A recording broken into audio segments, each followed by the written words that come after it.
देखो सकमा गाँटा ये गाँव रे जेन भाई मान अच्छन ताकर बाप दिन रु दादी दिन रु तार आगुरु भी महाराज तांको जमी देथिले सेवा पूजार लगी आ सेतकी दिन ठारू से भोग दखल करि आछन आज पते सब बेले गोटे चर्चा चारिआडे रही जे सकमा गाँव रे एति एकर जमी अच्छे हेति एकर जमी अच्छे किसी सेवा नहीं देवार किसी असुविधा होचे सेटा के मुई व्यक्तिगत भाव परीक्षा करवार लगे आसती मोर संगे एडीएम सब जगह प्रशासन आमर आसथिलु एडीएम आसथिले सब कलेक्टर आसथिले विभिन्न विभाग रो कर्मकर्ता आसथिले आ बहुत सुंदर भाव रे गाँ लोकन सहित आलोचना हैला गाँव लोक भी तांकर दुख सुख कहले जहाँ असुविधा अच्छे कहले केन प्रकार असुविधा आगु सामना करिछन से कथा भी कहले एवं सब कथा सुनला पर बहुत कथा जना पड़ला आ बहुत शांतिर सहित गाँव लोग हमके पूरा समर्थन करिछन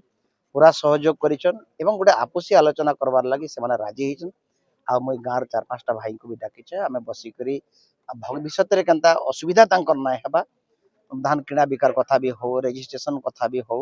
ये सब ऊपर आलोचना करवा लगे आमे अल्प दिन भीतर आलोचना भी रखमु एवं गाँ जाकर लोग आसिक हमके आज बहुत सम्मान दैछन आमे निश्चित भाव गाँव लोक समस्त को आमे